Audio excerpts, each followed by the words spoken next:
не боитесь говорить правду? Ведь вы ведете борьбу с мейнстримом и с теми людьми, которые наделены большой властью. No, I'm not afraid, but, there's risks to telling the truth. There's always risks to that. So, but I'm not afraid. If I was afraid, I wouldn't leave my house. I wouldn't live. So you have to live. You have to tell the truth, and that's our job is to tell the truth. But I'm not afraid. But I'm aware that there are people who want to do me harm for doing that. Как относятся жители Британии и Ирландии к конфликту в Донбассе? Понимают ли причины, по которым все это началось? Ireland has maybe got more understanding of what happened in Donbass because of our problems with the British in the north of our country. We fought them for a long time. Part of our country is still occupied, many people would suggest, by the British government, the 6 counties in the north. So we have an understanding of this sort of the difficulties of these civil conflicts, if you like. And I think the war in Ukraine is a civil war. Civil war started by the West, funded by the West, and Maidan and the coup there. And I've written about this a lot. So I think we understand that.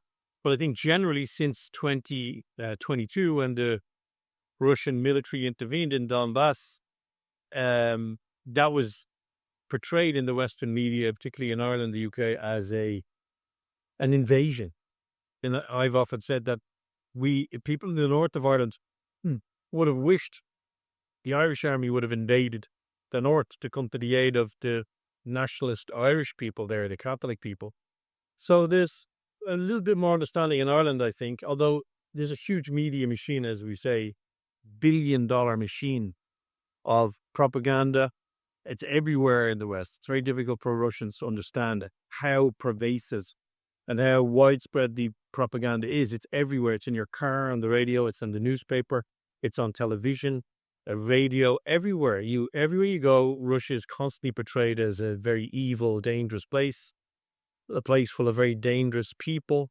The people in Donbass had no legitimate right to disagree with the coup in Kiev or the fascists there, or the idea that they didn't want to become part of this new Western Ukrainian nationalist Banderite state, that they don't have a right to dissent from that. So that's how it's been portrayed. There was no Donbass militia. There was no defense against the attack, the anti-terrorist organization in 2014, the attacks on people in Lugansk. This is all left out. They lied to the population in the UK and in Ireland by selectiveness. They select what they say is truth. The Russian army came. Of course they came. Why they came, nobody will talk about that. I've probably one of the best known journalists in Ireland in relation to Ukraine, if not the best known. No television station, radio station will allow me to speak.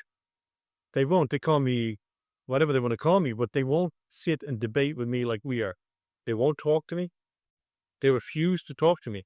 Why do they refuse to talk to me? Because they know I will probably win the discussion, because I'll tell people what actually happened. So I have to do that myself. When I used to return to Ireland, people would leave bars and restaurants. They would get up and say, we can't be in the restaurant with this man. He's a Russian agent, all his or bullshit, as we say. But now when I go home, people come and buy me a drink and slap me on the back and say, thanks for telling the truth. So things are changing, and we're starting to change people's attitude, but it's slow and it's difficult. And like you say, it's a machine of huge proportion and power, which is working to indoctrinate people from a very young age, about Russia being the enemy, Russia being the cause of every problem in the West, which is remarkable. And of course it's not, So that's why we work to tell people the truth, Even if they don't want to hear, we keep shouting. So, question, you said that if earlier you would come into a bar or a restaurant, people would leave, and now they buy you drinks there. When do you think this changed? So when did you get through to them? I think the first thing is important. If you're a journalist and you're working, you should never apologize I never apologized for telling the truth. I mean, when I worked in Ireland, I investigated the Prime Minister's corruption. I wrote a story about that. He was investigated for 2 years on the basis of my information. So I never was scared to challenge the powerful. And It's the same with Ukraine and same with Russia. Even in 2014, 2015 in Crimea, I openly talked about the fact that, I told people that Khrushchev had given Crimea to the Ukrainian SSR in 1954. People didn't know this. They didn't know that Crimea was part of the Russian world, if you like, prior to 1954, or that since 988 Russians had been in Crimea. So this is a huge ignorance. So part of the cure is cure the ignorance, explain to people the reality of the facts. I suppose the more popular I became, or the more unpopular, more infamous or dangerous people saw me as, and growing in visibility in social media, Twitter, speaking at the United Nations for the Russian mission there in 2023, going to Belgorod, going to Kursk, reporting from the front line, showing the people being killed by these. You have to go and do that. People, I think, the man that can't change his mind can't change anything, we say in Ireland. So Irish people can be very pragmatic like this. They support Palestine very much. So I've always thought, if you can support Palestine, what's happened there, it's very simple what's happened in Ukraine as well. This is oppression of a minority of people in a country, destruction of a language. All the things that happened to us in Ireland with the British are happening in Donbass and Donetsk, and nobody wanted the war. So I think it's just you keep talking, working with RT, having a chance to get a global audience, which I do now, which is great. And I think people just had enough. There's 200,000 Ukrainians living in Ireland now. It's a population of 6 million. At least 200,000, probably 250,000 people. And the experience of people in Ireland hasn't been always positive of these refugees, as they call themselves. Right. Well, because they have a lot of support from the state. They have a lot of opportunities that ordinary Irish taxpayers don't get. And this has really changed people's attitude. Like, most of them are from Western Ukraine. Very few are from Donbass. So people ask questions. Why are you here? Why are we supporting you with hundreds of millions when our own people have no home, no doctor? And so people are waking up, and it's this combination of information and people getting tired of this war, tired of spending their money on this war. And I think this is the central issue. People get educated by osmosis. They absorb the truth very slowly. And that's the reality, that they take. Какой, на ваш взгляд, должен быть ответ России на терроризм Украины и западных покровителей?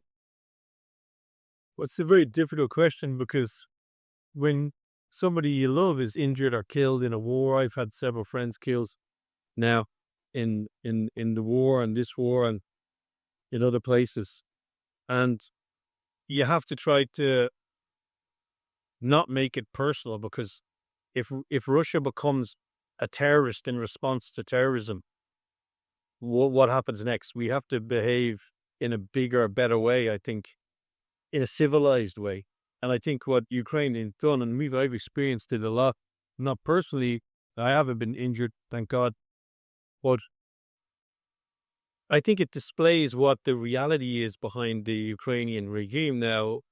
Zelensky's government, Zelensky isn't in charge of anything in Ukraine, in my view. He's just a pure figurehead. I mean, it's obvious that the British, the Americans to some extent, but now Brussels as well, are controlling the government in Ukraine. They fund it, they pay the pensions, and they control this SBU and the foreign intelligence of Ukraine, who assassinate people, murder people. But they also murder people in places like Belgorod, where I was, when they attacked the city center on basically New Year's Eve at the holiday, and they killed children. I mean, I've seen that. I've been there. I've been there in Kursk. I've seen it, what they've done and what they're doing. And it is terrorism. If it was any other country, the West and the Americans, the British and the French and the Germans would all call this terrorism, the targeting and killing of civilians. And they've been killing civilians in Donbass since 2014. And everybody knows this. CNN knew it, BBC knew it, everybody knew it until they were told to unknow it, to stop knowing. Because it would have been very inconvenient to tell the truth about this regime, this dictatorship, and the Ukrainian government is a dictatorship. Zelensky was elected in 2019. for a 5-year term and he's going into a 7th year. How does that work?